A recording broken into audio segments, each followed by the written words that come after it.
শুভেচ্ছা। বাঙালিয়ানার প্রদোষের সংবাদে স্বাগত। শুরুতেই শুনে নিচ্ছি সংবাদ শিরোনাম।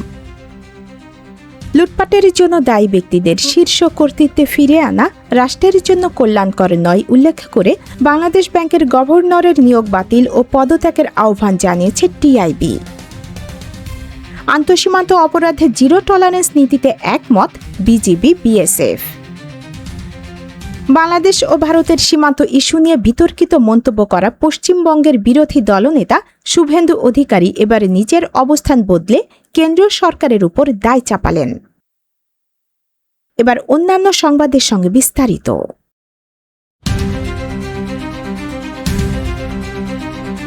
লুটপাটের জন্য দায়ী ব্যক্তিদের শীর্ষ কর্তৃত্বে ফিরিয়ে আনা রাষ্ট্রের জন্য কল্যাণকর নয় উল্লেখ করে বাংলাদেশ ব্যাংকের গভর্নরের নিয়োগ বাতিল ও পদত্যাগের আহ্বান জানিয়েছে টিআইবি।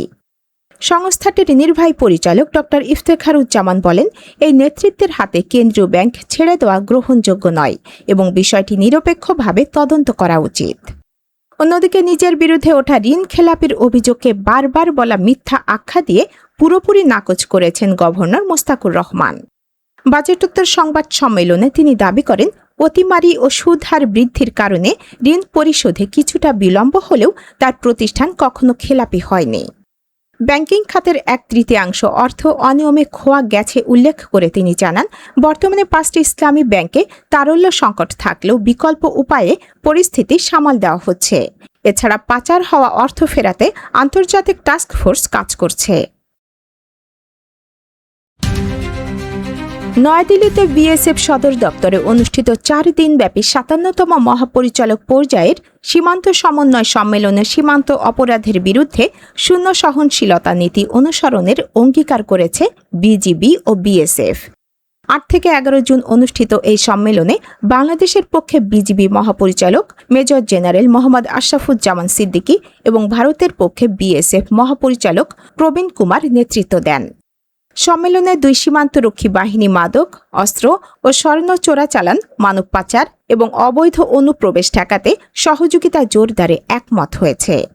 সীমান্তে মৃত্যু রোধ ও নিরাপত্তা নিশ্চিত করতে যৌথ টহল, নজরদারি এবং তথ্য আদান প্রদান বাড়ানোর সিদ্ধান্ত নেওয়া হয়েছে।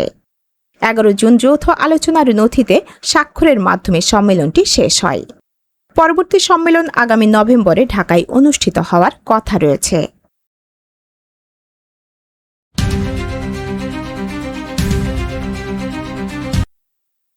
বাংলাদেশ ও ভারতের সীমান্ত ইস্যু নিয়ে বিতর্কিত মন্তব্য করা পশ্চিমবঙ্গের বিরোধী দলনেতা শুভেন্দু অধিকারী এবার নিজের অবস্থান বদলেছেন। 12 জুন কলকাতায় এক সংবাদ সম্মেলনে বাংলাদেশ ও সীমান্ত পুশিন সংক্রান্ত প্রশ্নের জবাবে তিনি কোনো মন্তব্য করতে অস্বীকৃতি জানান। শুভেন্দু বলেন, এটি ভারতের পররাষ্ট্র মন্ত্রণালয়ের আওতাধীন বিষয় এবং বাংলাদেশ সীমান্ত 5টি রাজ্যের সাথে যুক্ত থাকায় এ ব্যাপারে মন্তব্য করার দায়িত্বপূর্ণ কর্তৃপক্ষ কেন্দ্র সরকার। সীমান্তে বিএসএফের জমি হস্তান্তরের বিষয়ে তিনি জানান, দেশের সুরক্ষার স্বার্থে প্রতিদিন জমি হস্তান্তর করা হচ্ছে। ইতোমধ্যে 100 কিলোমিটার জমি দেওয়া হয়েছে এবং চিকেন নেক সহ বিভিন্ন সীমান্তে কাঁটাতারের বেড়া নির্মাণের কাজ নির্দিষ্ট সময় শেষ করা হবে।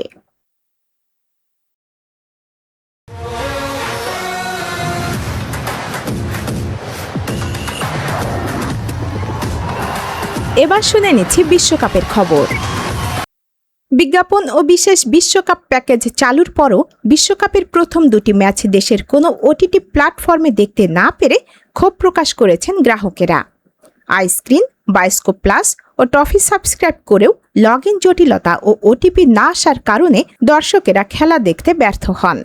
ফলে বাধ্য হয়ে অনেকেই অবৈধ থার্ড পার্টি অ্যাপের দিকে ঝুঁকছেন।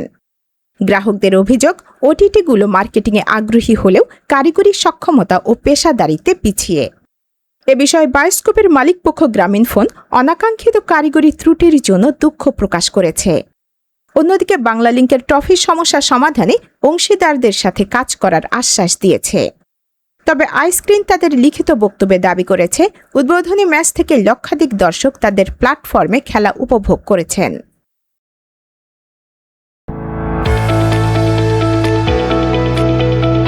এবার শুনে নিচ্ছি বাঙালিয়ানার বাণিজ্য সংবাদ। চলতি জুন মাসের প্রথম 10 দিনে বাংলাদেশে প্রবাসী আয় বা রেমিটেন্স এসেছে 120,31,50,000 মার্কিন ডলার, যা দেশীয় মুদ্রায় 14,700 কোটি টাকারও বেশি। বাংলাদেশ ব্যাংকের মুখপাত্র আরিফ হোসেন খান শুক্রবার এই তথ্য নিশ্চিত করেছেন। গত বছরের একই সময়ে রেমিটেন্স ছিল 95,61,90,000 ডলার। সে তুলনায় এবার রেমিটেন্স প্রবাহ উল্লেখযোগ্য হারে বেড়েছে। কেন্দ্রীয় ব্যাংকের তথ্য মতে চলতি অর্থ বছরের জুলাই থেকে 10 জুন পর্যন্ত দেশে মোট 3,395,99,50,000 ডলার রেমিটেন্স এসেছে, যা বছর ব্যবধানে 19.31% বেশি।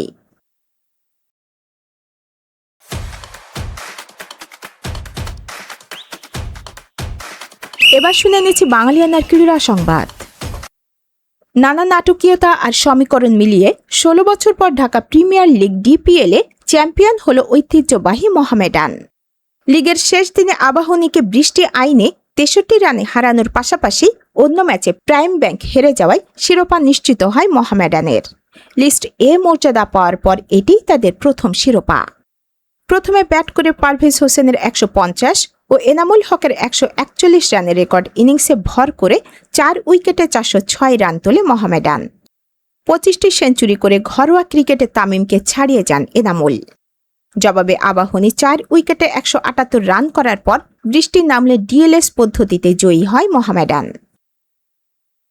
বাঙালিয়ানার প্রদর্শের সংবাদ শেষ হল। ধন্যবাদ।